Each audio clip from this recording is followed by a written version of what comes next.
Graças a Deus. Bem-vindos, irmãos. Nós vimos aqui no nosso estudo anterior, como que indivíduos disfuncionados, indivíduos mal resolvidos em relação ao seu propósito bíblico no ambiente familiar, como ele acaba afetando as suas relações conjugais também. Então, como o casamento ele é uma união de duas pessoas, se um não andar na presença de Deus, se um não estiver com boa saúde espiritual, moral, física, isso vai acabar afetando as suas relações, vai acabar afetando o casamento e, por consequência, os filhos vão sofrer o impacto de casamentos disfuncionados. E como consequência de casamentos e de filhos disfuncionados, marido que não sabe qual é a sua função, a esposa que não sabe qual é a sua função, e os filhos que perdem um referencial de formação da sua própria vida, o que vai acontecer se não houver uma postura de arrependimento e de mudança de vida, é que gerações futuras acabarão sendo também afetadas. E aí a sociedade inteira pagará um alto preço pelo afastamento da comunhão com o Senhor, pela perda de temor do Senhor, pelo desprezo à palavra de Deus, e aí cada um vai querer andar de acordo com a sua própria vontade, cada um sendo o Senhor da sua própria vida. Então, quando nós falamos de família, primeiramente precisamos refletir em todos estes assuntos que temos trabalhado aqui, tratado nessas últimas semanas, numa perspectiva particular, pessoal, sabendo que se a nossa vida não for afetada profundamente pela palavra que temos ouvido, nossos casamentos continuarão os mesmos e os nossos filhos continuarão sendo prejudicados por causa do mau funcionamento, pela relação disfuncionada das nossas relações conjugais. Então, este é um assunto que precisa partir do pressuposto de que individualmente eu preciso reconhecer a minha função e tratar à luz da palavra de Deus para o bem do meu casamento, dos meus filhos e da sociedade de uma forma geral. Nós vimos aqui, em nosso último estudo, como Paulo está aplicando a doutrina da salvação quanto à vida em harmonia. Crentes salvos, cientes de onde saíram, eles buscam viver em harmonia, eles são agora agentes de paz, não são mais agentes de divisão, de conflitos, não são mais pessoas dadas à dissensão. Pelo contrário, são pessoas que promovem a harmonia, promovem relações transformadoras, porque ele já foi transformado. E isso afeta, obviamente, a relação de filhos e pais, é o que nós vimos aqui, inicialmente, os versos 1 ao verso 3, em nosso último estudo, e hoje nós estaremos meditando sobre a relação dos pais, que é de educar os filhos no caminho do Senhor. Os filhos têm um dever, nesse aspecto, aplicando a sabedoria da palavra de Deus, de viver em harmonia com seus pais, ouvindo atentamente suas orientações, a fim de atender essas orientações com muita atenção. Hoje o nosso foco será sobre a relação que os pais devem ter com seus filhos, quanto à educação deles no Senhor. Quando o pai, a mãe ou ambos derem uma orientação ao filho, este deve escutá-los no sentido de atendê-los com atenção. E aqui é apenas um resumo, uma recapitulação daquilo que estudamos em nosso último estudo. Desde aqueles dias havia muitos abusos de autoridade por parte de pais ímpios, que instruíam seus filhos a viverem uma vida de desobediência ao Senhor. Então Paulo, ele foi cuidadoso ao afirmar que os filhos devem obediência aos seus pais, e aí ele termina dizendo: no Senhor, obedecei a vossos pais no Senhor. E há pelo menos dois significados que nós verificamos aqui quanto a esta afirmação da obediência no Senhor. Primeiro, limite. Paulo está estabelecendo um limite desta obediência. Não é uma obediência indiscriminada. Então, se os pais extrapolarem a sua autoridade no Senhor, induzindo os seus filhos a um caminho de pecado, os filhos não devem obedecer aos seus pais, eles devem permanecer obedientes ao Senhor. Então Paulo está estabelecendo aqui, com essa afirmação final no Senhor, ele está estabelecendo um limite. Mas também ele diz aí no final do verso 1, que isso é justo. É justo que os filhos obedeçam seus pais no Senhor. É justo que os filhos ajustem o comportamento deles, a conduta deles, à orientação dos seus pais, porque Deus foi aquele que estabeleceu uma ordem funcional na relação dos filhos com os pais e dos pais com os filhos, em que os pais têm a responsabilidade de guiá-los e eles de serem guiados. Então é justo que o filho obedeça a seus pais, é isso que nós vimos aqui. Também notamos na instrução da palavra de Deus que é honroso ao filho honrar os seus pais, obedecer os seus pais, e Paulo relaciona obediência àquilo que ele diz no verso 2, de que os filhos devem honrar a seu pai e também a sua mãe, fazendo uma citação aqui do 5º mandamento do Decálogo, conforme lemos em Êxodo capítulo 20, verso 12. Pelas seguintes razões, e há algumas razões aqui que nos chamam muito a atenção. Primeiro, este é um claro mandamento do Senhor para o seu povo. É enfática a ordem, a determinação do apóstolo Paulo, inspirado pelo Espírito Santo. Filhos, obedecei a vossos pais no Senhor. Então, em primeiro lugar, este é um claro mandamento do Senhor para o seu povo. Em segundo lugar, se não forem honrados, os pais se tornam pares adultos dos seus filhos, e nenhuma geração como a nossa sabe os prejuízos de os pais reduzirem a sua autoridade, se colocando no mesmo nível de autoridade que os seus filhos têm dentro de casa, se colocando, eliminando a distinção deles como pais em relação aos seus filhos, né? Aí nós temos muitos casos de omissões, nós temos negligências, e os filhos peitando os seus pais, enfrentando a autoridade, insultando a autoridade dos seus pais, porque eles já não veem distinção dos seus pais para com eles, tá? Então, se os pais não agirem como tais, os filhos, deixando de honrá-los, acabam fazendo com que os pais estejam na mesma ordem funcional que os filhos, e isso é uma disfunção dentro de casa. Em terceiro lugar, aprender a honrar os pais é a primeira lição sobre reconhecer e respeitar outras instâncias de autoridade, sendo a maior o próprio Deus. Portanto, ninguém pode honrar a Deus sem que antes aprenda a honrar a seus pais. Honrar os pais é um dever mínimo, honrar a Deus é um dever máximo. Então, ninguém pode honrar a Deus sem antes honrar a seus pais. De maneira que, se nós desonramos nossos pais, nós desonramos o nosso Deus, né? Então, este é uma terceira razão, porque honrar é um dever dos filhos para com os pais. Em quarto lugar, honrar os pais protege os filhos do totalitarismo. E vimos como as ideologias pós-modernas estão organizadas para distanciar, quebrar o pacto dos pais com os filhos e dos filhos com os pais, submetendo a responsabilidade de governo e de educação dos filhos ao Estado. Isso é evidente na sociedade atual, de como o Estado se esforça, Estado sob a influência de ideologias anticristãs, como o Estado se esforça para separar, para influenciar, para convencer os filhos a perder a confiança nos seus pais e a não seguir as suas orientações no seio familiar, mas entregá-los ou submetê-los ao poder do Estado.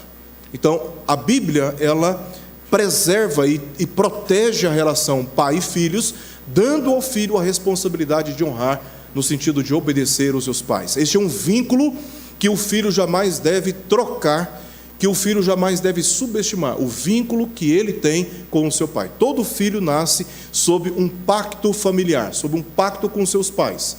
Este é um pacto que deve ser observado e também protegido.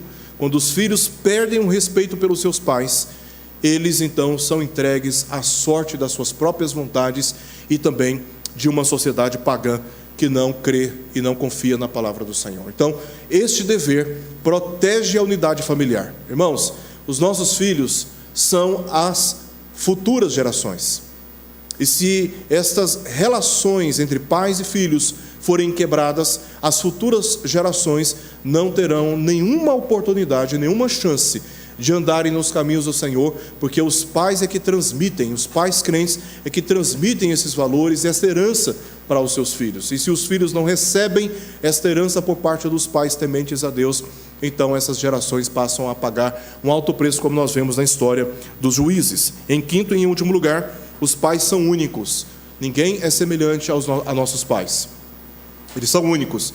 E porque eles são únicos, eles precisam ser tratados de uma maneira única, totalmente distinta, Jamais deveríamos tratar nossos pais como nós tratamos um amigo, como nós tratamos um familiar, como nós tratamos uma pessoa desconhecida na sociedade.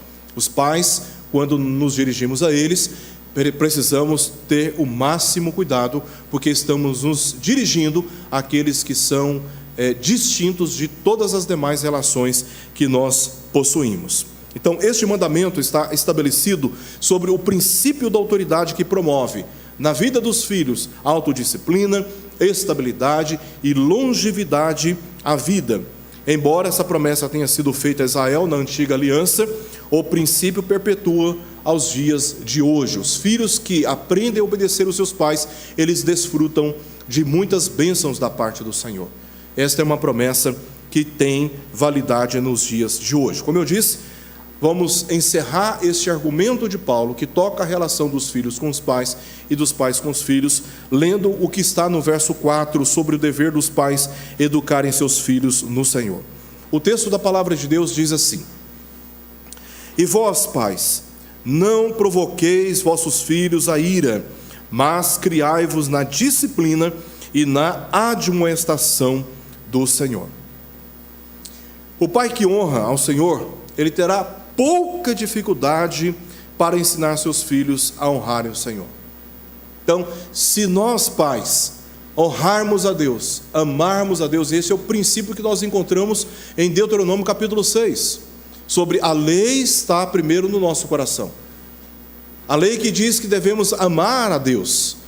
E uma vez que nós experimentamos o amor por Deus e aprendemos a honrar a Deus, então nós inculcamos essas verdades, esses princípios, esses valores em nossos filhos. E lhes transmitimos esta herança, lhes transmitimos esta tradição, lhes transmitimos esta orientação para a vida. Então, pais que honram a Deus, que amam a Deus de verdade, eles acabam experimentando poucas dificuldades. Não é que não exista dificuldade, mas eles vão ter menos dificuldade, porque a vida deles influenciará tão profundamente a vida de seus filhos, que eles não vão ter tantos desgastes assim, para ensinar aquilo que na vida deles os filhos já aprenderam como óbvio, que é de honrar a Deus, que é de obedecer a Deus, que é de amar a Deus, que é de valorizar a comunhão cristã. Então, além de conquistar o amor sincero da esposa, demonstrado pela submissão voluntária e também respeito. Então, homens, me refiro à figura masculina, que temem a Deus, eles influenciam suas esposas e eles influenciam também seus filhos a honrarem a Deus, a obedecerem a Deus, a amarem a Deus. E nesse sentido, então, os pais, os homens, são exortados a não provocar seus filhos com exigências indevidas ou abusivas, pois devem ser tratados, os filhos devem ser tratados como pessoas, e não como fantoches manipulados a favor de falsa religiosidade. Tá? Os pais, quando eles, na tentativa de defender a sua própria reputação, forçam os filhos a viverem e a crer naquilo que eles não querem viver, que eles não acreditam, eles acabam ensinando os seus filhos a reproduzirem em suas próprias vidas uma falsa religiosidade.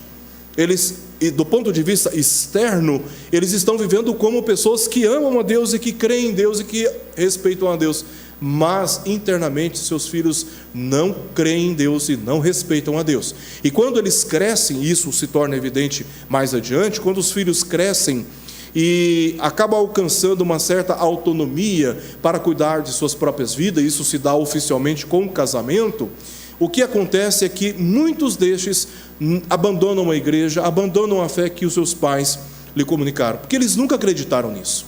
Eles nunca acreditaram nisso. Então, relações de pais crentes com seus filhos, quando essas relações não são bem orientadas pela sabedoria divina, o que acontece, irmãos, é que nós constrangemos os nossos filhos a viverem contra a fé em seus corações, ou contra aquilo que eles acreditam de fato e de verdade.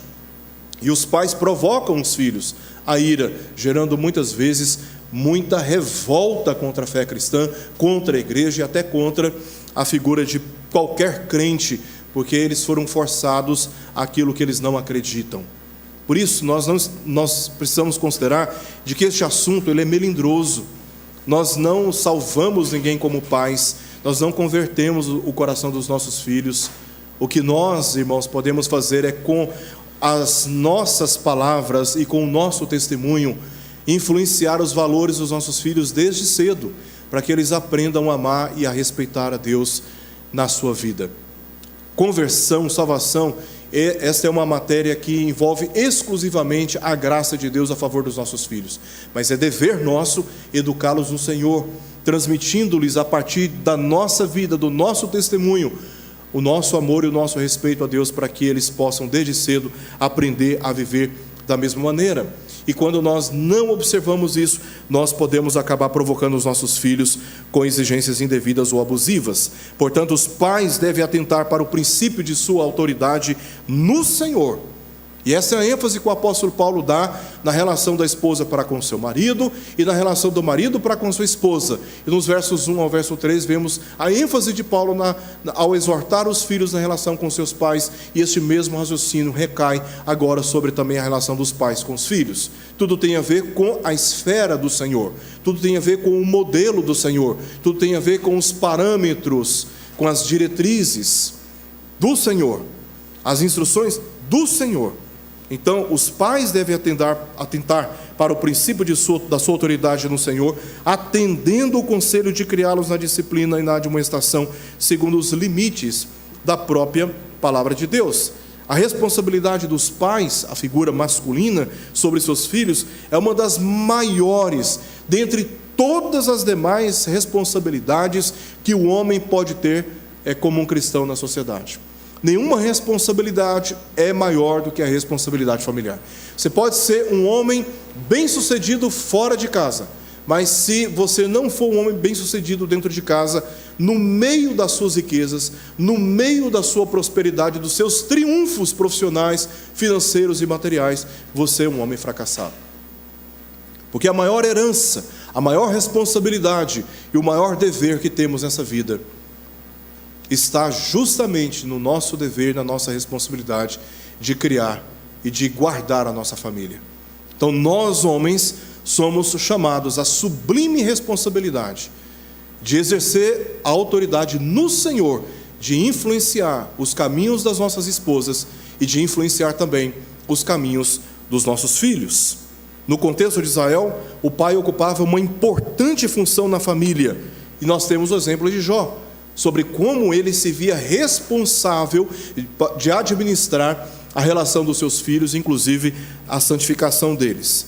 Então, neste ambiente sociocultural do povo de Israel, na antiga aliança, o pai era honrado como patriarca, como chefe do lar, aquele que se devia sério respeito, conforme lemos em várias passagens do Antigo Testamento, em face da autoridade que lhe era exclusiva.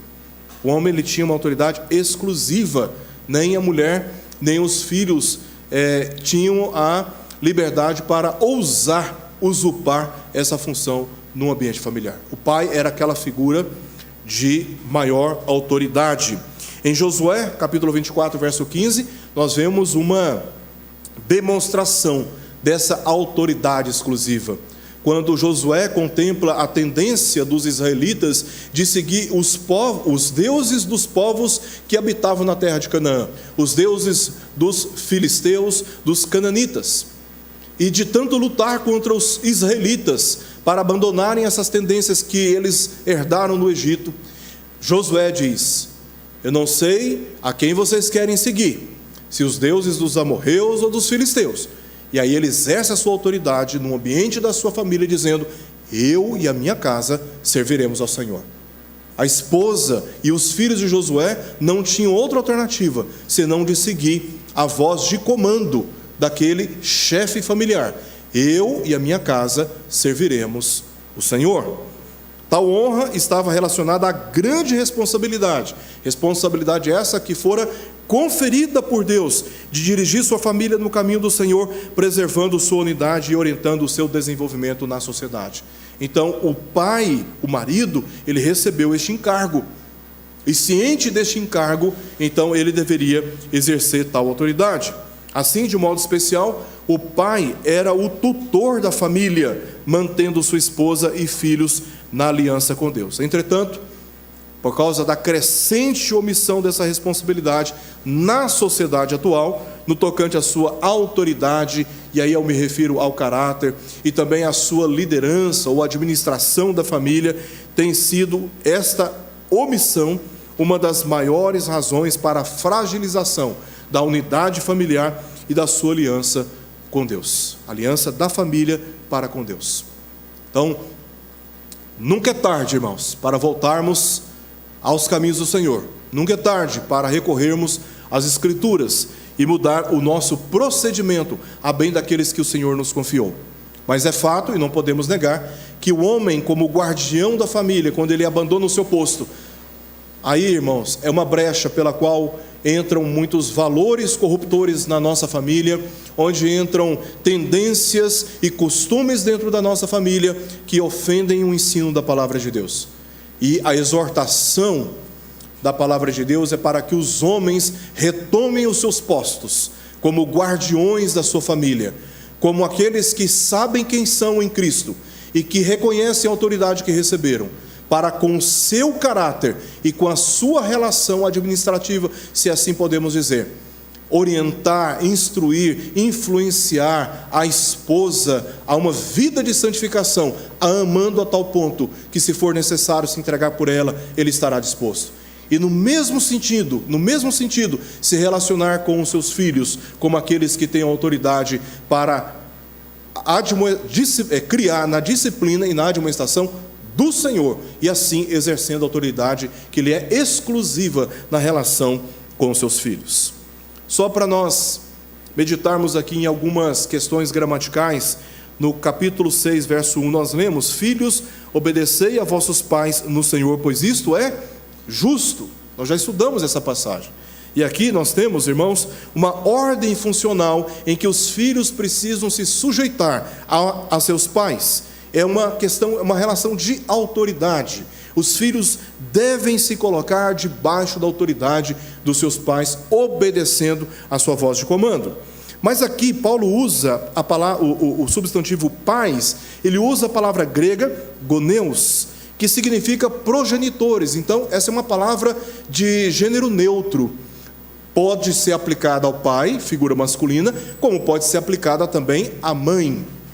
Ou seja, Paulo está se referindo aqui ao pai e ou à mãe, aos progenitores. Os filhos, como nós lemos lá em Provérbios capítulo 4, eles devem ouvir atenciosamente os seus pais e não abandonar o ensino da sua mãe.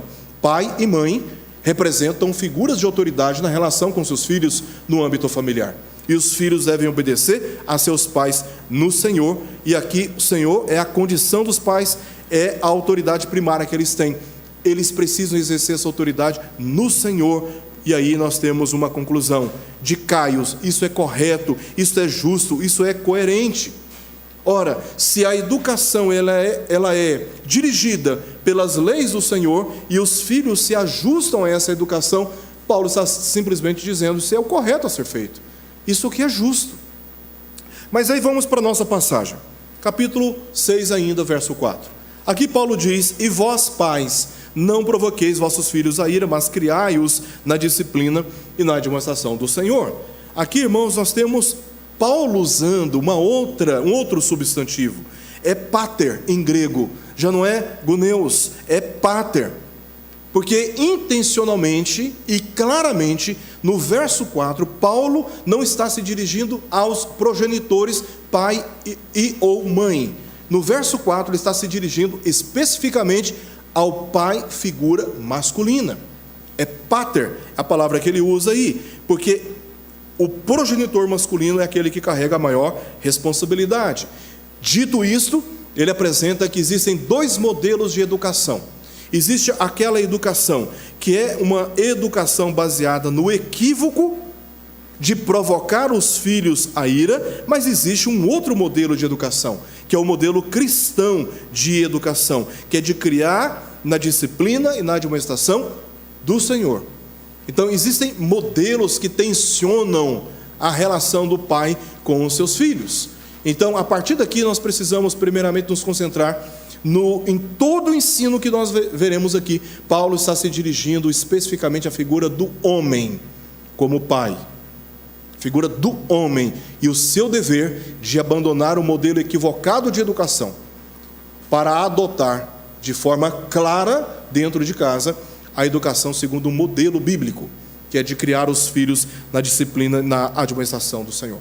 3 questões que eu quero destacar aqui com os irmãos. Primeiramente, os pais são os primeiros responsáveis por guiar seus filhos no caminho de Cristo.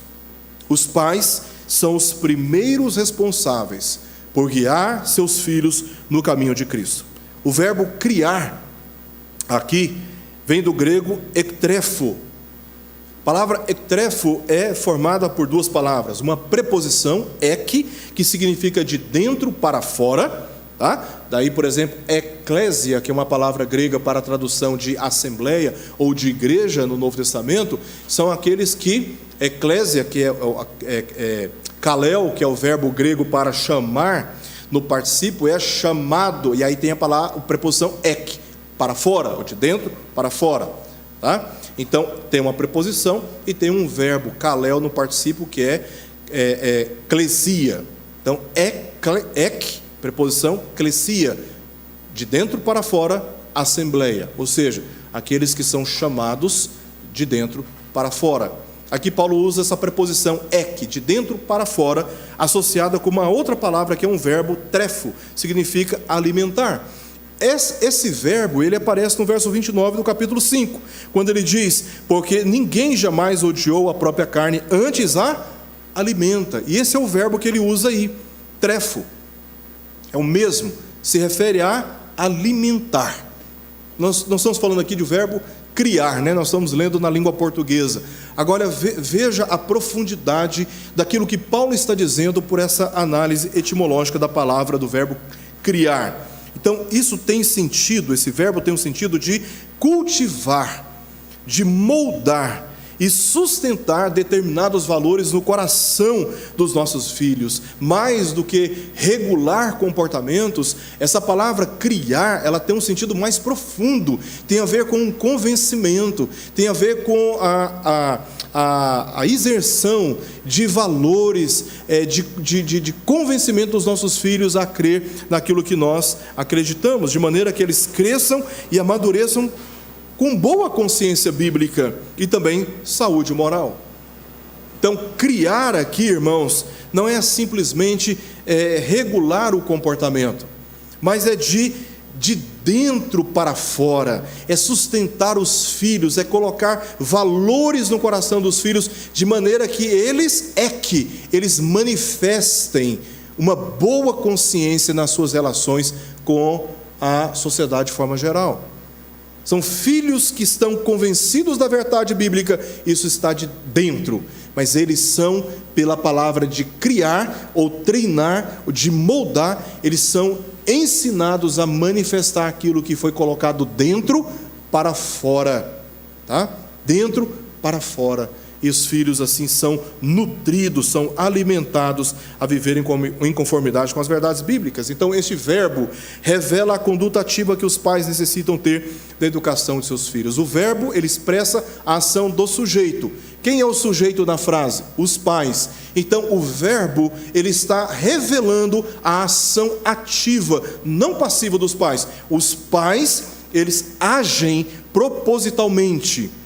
Eles agem com proatividade, eles são ativos, eles estão cientes e eles tomam iniciativa. Pais, criai. Pais, não provoquei vossos filhos a ira, mas criai. Os pais precisam tomar a iniciativa. E este verbo, criar, ele é auxiliado por 2 verbos aqui no texto. O verbo disciplina e admoestação, os quais indicam o modo que essa educação deve ser aplicada. Ou seja, de acordo com os conselhos do Senhor. Portanto, a palavra de Deus, ela é normativa nesse sentido e faz do pai, nesse sentido, mais que um progenitor ou tutor, e sim um líder espiritual na família. Então, o pai, ele deve instrumentalizar a palavra de Deus para, nesse sentido, criar, ektrefo, tá? Alimentar, sustentar os seus filhos conforme a vontade do Senhor. Em segundo lugar, os pais devem educá-los nos limites da palavra do Senhor, porque diz disciplina e admoestação do Senhor. Então está aí, irmãos, quais são os limites da educação. Os pais são guiados pela palavra de Deus. Eles não podem ser guiados por uma ideologia anticristã. Eles não podem ser guiar os seus filhos conforme as suas opiniões, conforme os seus interesses. Não. Os pais precisam se manter dentro dos limites da instrução divina, dentro dos limites da sabedoria divina. A palavra de Deus, ela é normativa, tanto em matéria de fé, como também de conduta. E esta é uma máxima para nós que nos consideramos convencidos por uma teologia reformada de costumes e de crenças que não derivam da palavra de Deus e não podem ser sustentados pela palavra de Deus. Esse é o crente reformado, teologicamente reformado. É aquele que tem a palavra de Deus como sua única regra de fé e de prática. Então, o pai não está fora da autoridade das Escrituras e da sua suficiência. O pai deve ter a palavra de Deus como normativa para entender como educar os seus filhos. E a palavra disciplina, ou o verbo disciplina, na cultura ocidental tem maior sentido de penalidade. Quantas vezes não falamos dos nossos filhos, vou te dar uma disciplina, né? A palavra disciplina, ela tem muitas vezes esta conotação de penalidade, e na maioria das vezes nós estamos nos referindo a penalidade física, né? Uma chinelada, uma varada, uma cintada. Então a palavra disciplina, ela causa um pouco de pânico, principalmente nas crianças, quando você fala em disciplina, tá? Mas a palavra disciplina aqui, ela se refere a toda educação ou treinamento. Paulo usa a palavra paideia para se referir a uma educação. É como um filho que está andando por um caminho que não é o caminho bíblico. Então o pai exorta o filho: filho, você está andando por um caminho que não é o caminho que eu te ensinei. Este caminho, meu filho, não vai te conduzir a glorificar a Deus e honrar o Senhor. Então eu te exorto a voltar, a não andar por este caminho. Ouça o que o papai está falando, ouça o que a mamãe está falando. Quando nós agimos assim, nós estamos fazendo o quê? Disciplinando os nossos filhos. Nós estamos corrigindo os nossos filhos. É claro que em dado momento, muitas vezes é necessário usar a vara, né? A palavra de Deus diz claramente que o pai, a mãe que ama o seu filho, não retém a vara. Não retém a vara. Ainda mais no caso de criança que não tem muitas vezes condições de compreender informações e orientações complexas, mas ela associa a disciplina física, a dor sentida, com a instrução, tá? Então ela associa, e por associação as crianças numa faixa de idade, elas são muito eficazmente educadas a partir de disciplinas físicas também, não apenas, mas também. A disciplina física deve ser sempre acompanhada pela instrução oral, sempre, tá? Mas nós precisamos compreender a palavra disciplina aqui para além dos limites que em geral nós compreendemos essa palavra, tá? Isso tem a ver com todo método, todo meio, toda forma de educação ou treinamento que tem a finalidade de estimular na vida dos nossos filhos a sabedoria, a obediência e a santificação. Então, tudo o que nós fazemos para estimular nos nossos filhos, nós estamos falando de ectrefo, nós estamos falando de criar, no sentido de colocar valores, de instruir a mente, de convencer o coração, de transmitir valores, para que de dentro para fora os nossos filhos se apresentem como aqueles que moralmente e espiritualmente estão sustentados, alimentados. Então isso não pode ser tratado pelos limites apenas da penalidade física. É preciso haver diálogo, é preciso haver instrução, é preciso haver demonstração em nós daquilo que nós estamos ensinando os nossos filhos. E a finalidade, meus irmãos, aqui é de educar os nossos filhos de maneira que eles aprendam desde cedo a andar na sabedoria do Senhor, aprendam a obedecer ao Senhor e aprendam a reconhecer o pecado como algo danoso, que deve ser rejeitado, que deve ser abandonado para o bem da sua própria formação. Então, essa função primordial da paternidade não pode ser transferida para a igreja, não pode ser transferida para a mãe, não pode ser transferida para a escola, muito embora tanto a mãe, a igreja e a escola cooperem. E cooperam muito bem. A igreja, nós temos aqui na nossa igreja um excelente ministério de infância, vários professores capacitados, temos uma coordenadora, uma secretária do departamento infantil, temos currículo, há toda uma metodologia de trabalho para cada faixa de idade, de 0 a 10 anos no departamento infantil. Então você vai no berçário os bebezinhos ali tem currículo, tem professores capacitados, há um trabalho muito bem feito da nossa igreja, porque a igreja reconhece o seu papel e não está se omitindo da sua responsabilidade de cooperar com os pais, em particular com o pai homem, com o progenitor masculino. Mas essa é uma responsabilidade primordial do pai homem. Essa é uma responsabilidade primordial dele. Deus o chamou para reunir seus próprios filhos, a fim de discipliná-los, segundo os conselhos de Deus, com autoridade, com firmeza e segurança, com testemunho cristão inspirador.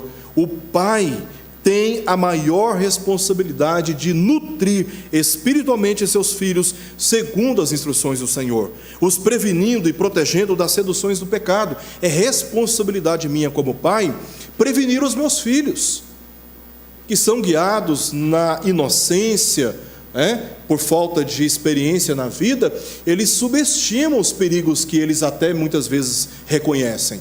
Então é dever meu prevenir, mas é dever meu também me interpor e falar: a partir desse ponto você não vai ultrapassar. Não sei o que, papapá. A partir deste ponto você não vai ultrapassar. Você pode não conseguir compreender isso agora, mas eu vou proteger você e eu não vou permitir que males aconteçam com você por causa da minha covardia de me posicionar dentro de casa. Então é dever do pai prevenir, mas também proteger os filhos das seduções do pecado, que se encontram nos seus próprios corações. Os nossos filhos são inclinados para o mal, são inclinados para o pecado. Mas também, irmãos, prevenir e proteger os nossos filhos das seduções que vêm por parte do mundo.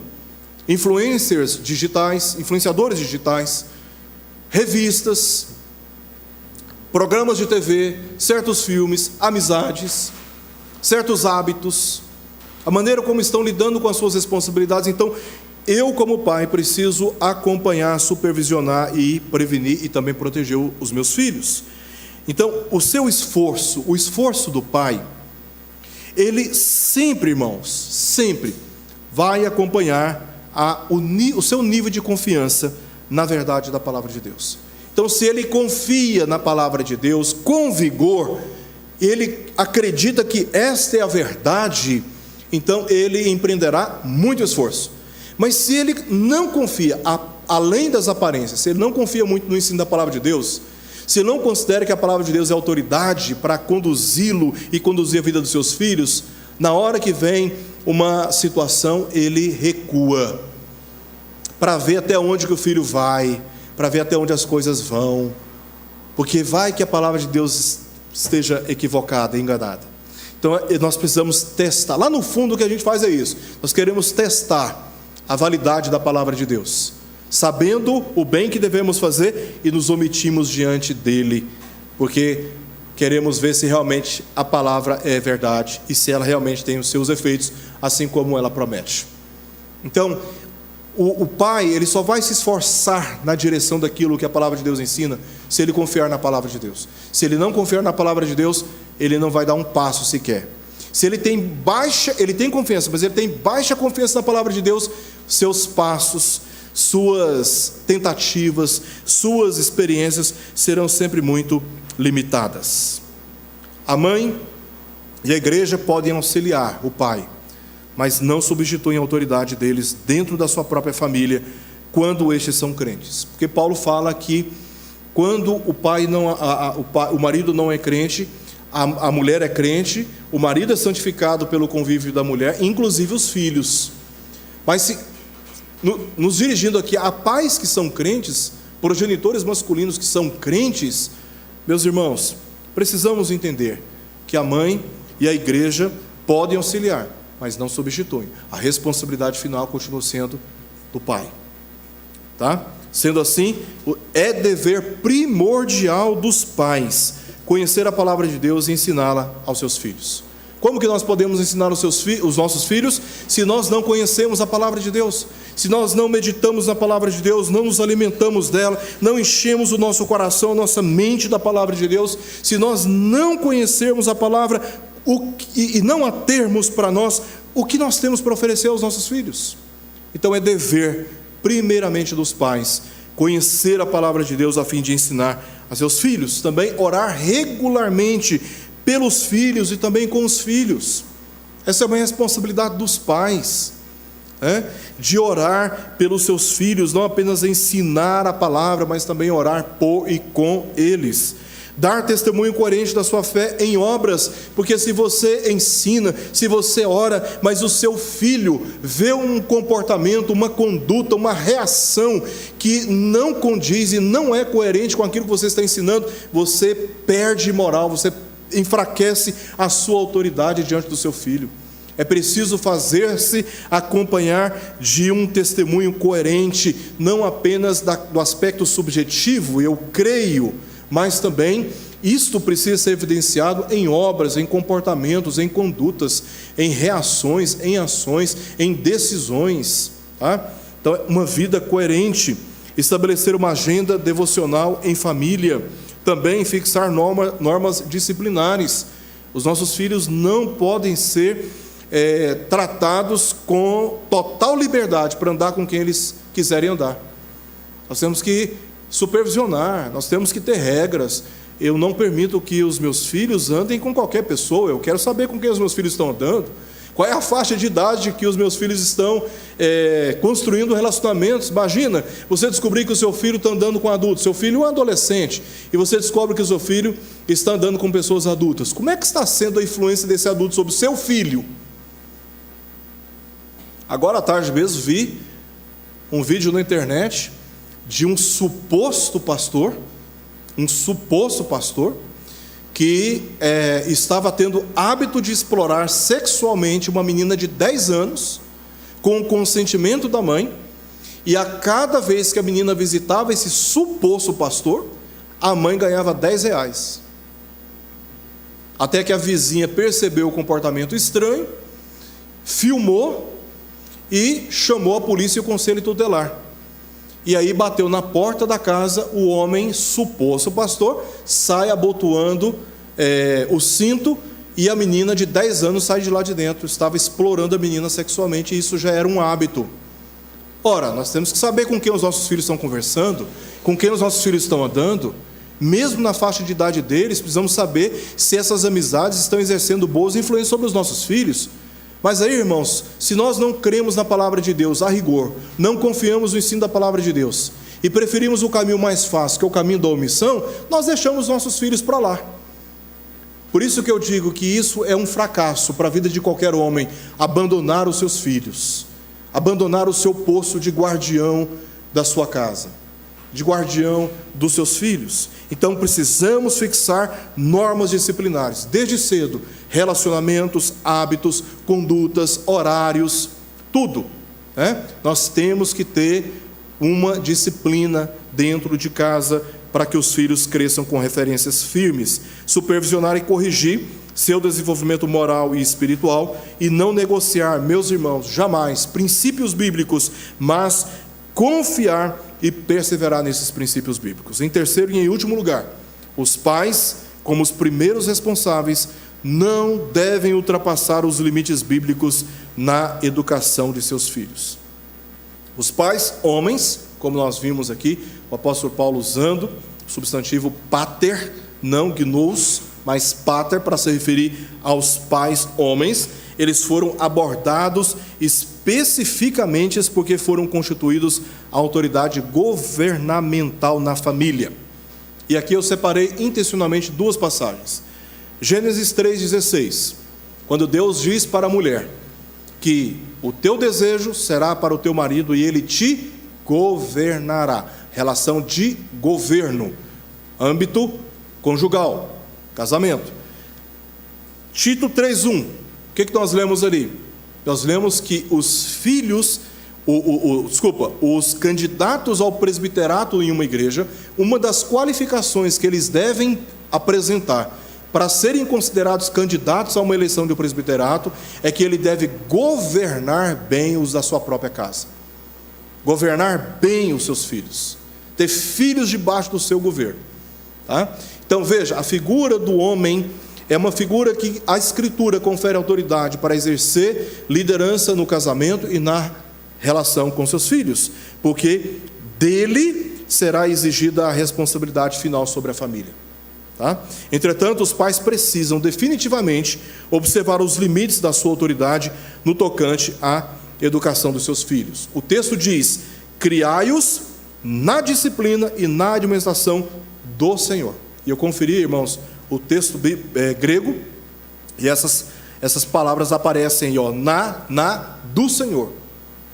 Existe uma limitação aqui declarada por Paulo que tem a ver com a esfera da vontade revelada de Deus. Sendo assim, os pais são chamados para o exercício de uma autoridade delegada pelo Senhor. Então, os pais agem em conformidade com a vontade do Senhor. Ou seja, a autoridade que eles exercem é uma autoridade delegada pelo Senhor. O Senhor é a autoridade suprema para quem? Tanto os filhos, versos 1 ao verso 3, quanto os pais, verso 4, hão de prestar contas de suas decisões e condutas. Então Paulo não exorta apenas os filhos a obedecerem seus pais. Paulo exorta também os pais a criar os seus filhos na disciplina e na administração do Senhor. Por quê? Porque ambos hão de prestar contas ao Senhor. Ele é que tem a autoridade suprema dentro da família. Os filhos não têm a liberdade para viver livres da responsabilidade moral perante seus pais. Assim também, os pais não a têm para viver uma vida de omissão ou de negligência na educação cristã de seus filhos. E aqui, irmãos, uma afirmação literal, tá? O texto diz, do ponto de vista literal: não provoqueis os filhos vossos. Não provoqueis os filhos vossos. O verbo provocar aqui significa incitar, estimular. E é usado apenas 2 vezes no Novo Testamento, nessa passagem de Efésios e em Romanos capítulo 10, verso 19. Em ambas as ocorrências, o substantivo grego orgê, que é usado para a tradução da palavra ira, raiva, tá? E aí nós temos dentro da própria epístola de Efésios 3 ocorrências aí, capítulo 2, verso 3, capítulo 4, verso 31 e capítulo 5, verso 6. Em ambas essas ocorrências, esse substantivo grego não está associado explicitamente e separadamente, como o que Paulo dizendo: não provoqueis aos vossos filhos a ira.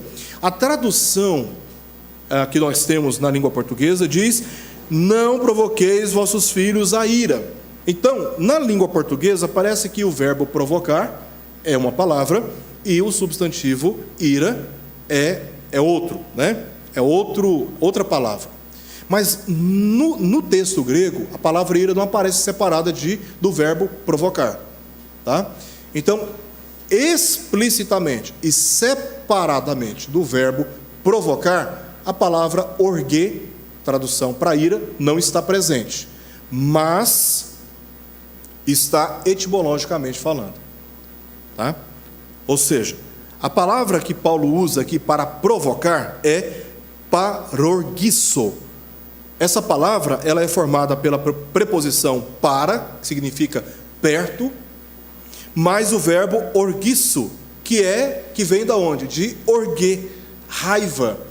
Então, a provocação, implicitamente, ela está se referindo a uma provocação de ira. É por isso que o tradutor colocou não provocar vossos filhos a ira, porque a palavra ela tem exatamente esse sentido de uma provocação da ira, um estímulo à ira.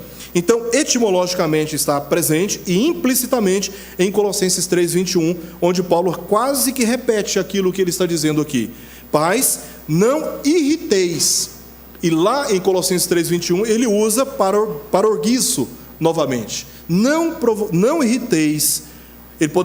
O tradutor poderia ter colocado: não provoqueis os vossos filhos a ira, mas aqui o tradutor, ele mudou, colocou: pais, não irriteis os vossos filhos, para que não fiquem desanimados. Portanto, os pais não devem educar seus filhos, os provocando a viver uma vida de revolta contra a disciplina e a admoestação do Senhor. Isso ocorre quando a sabedoria da palavra ela é desprezada e os limites da genuína autoridade dos pais dão lugar ao abuso dela, impondo jugo de exigências exageradas e mesquinhas. Uma coisa é você exercer autoridade, disciplina, fixar normas dentro de casa. Outra coisa é você ser exagerado nisto, você extrapolar certos limites da razoabilidade e passar a normatizar detalhes que sufocam a personalidade, que sufocam a vontade pessoal, que sufocam a vida particular dos nossos próprios filhos. Então nós temos que saber de maneira razoável, sábia, entender até onde nós podemos ir. Então, exigências exageradas e mesquias costumam estimular nos nossos filhos uma raiva, uma revolta. Disciplinas também desproporcionais. Você matar uma formiga com um canhão, seu filho cometeu um erro, ele está passivo a uma exortação. Outra coisa é você aplicar um julgamento, aplicar uma disciplina muito desproporcional à falta cometida. Tá? E o pior é que os nossos filhos, quando se trata de um ambiente familiar cristão, os nossos filhos, eles transferem essa revolta que sentem por nós como pais, transferem para Deus, porque eles, em última instância, estão julgando que os pais estão agindo assim para agradar a Deus, né? Então, disciplinas desproporcionais. Outra coisa, legalismo de tradições humanas. O que é legalismo aqui, irmãos, à luz das Escrituras? É quando você deixa as Escrituras e passa a aplicar normas que não partem das Escrituras. Por isso, a ênfase de que os pais precisam educar os seus filhos dentro dos limites da palavra de Deus. Se você sair da palavra de Deus, tá? Você só pode disciplinar os seus filhos de acordo com a palavra de Deus e considerar pecado somente aquilo que as Escrituras claramente tratam como pecado. Se nós não aprendermos a disciplinar, criar os nossos filhos na disciplina e na admoestação, dentro dos limites da vontade revelada de Deus, meus irmãos, nós vamos partir para legalismo de tradições humanas. Vamos começar a introduzir na educação dos nossos filhos normas e orientações que não têm a ver com a vontade de Deus. Tá? Não tem a ver com a vontade de Deus. E o apelo é: retornemos às Escrituras na educação dos nossos filhos. Relações também impessoais e insensíveis. Às vezes a regra, e o cumprimento de determinadas normas passa a ser mais importante que a relação pessoal com os nossos filhos.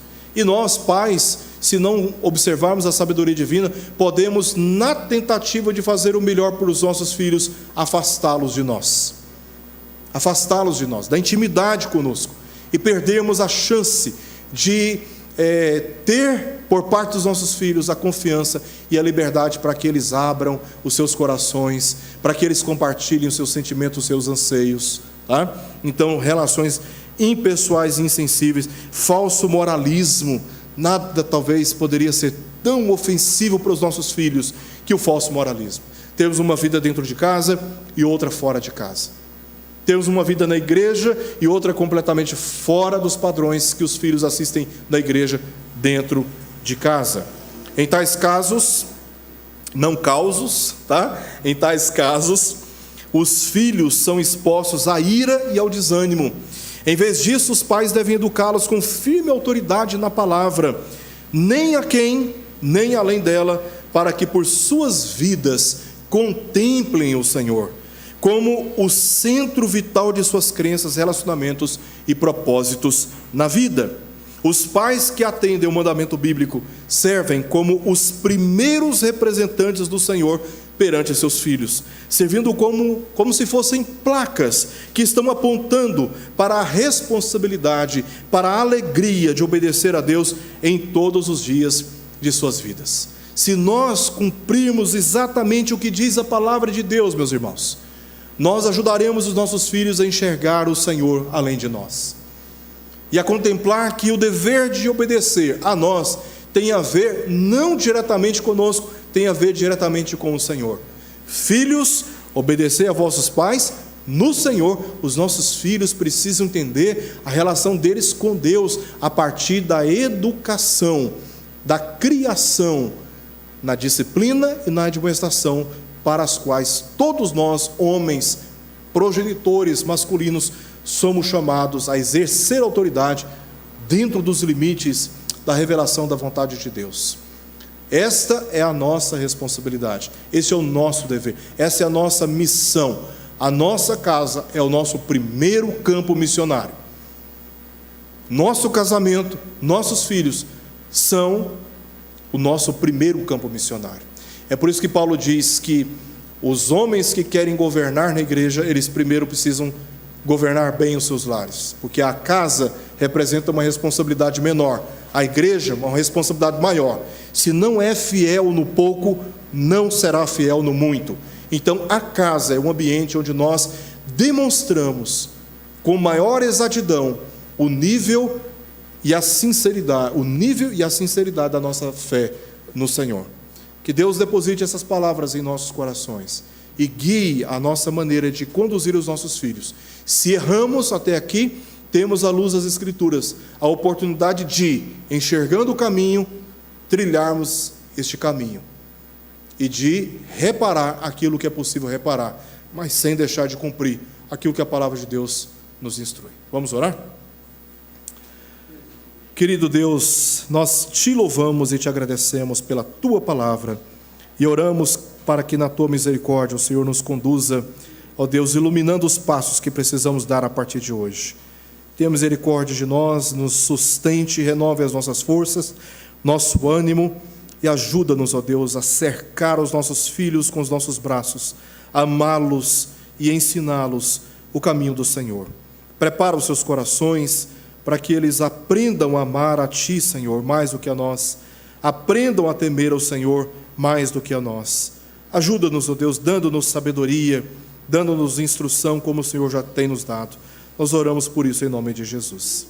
Amém.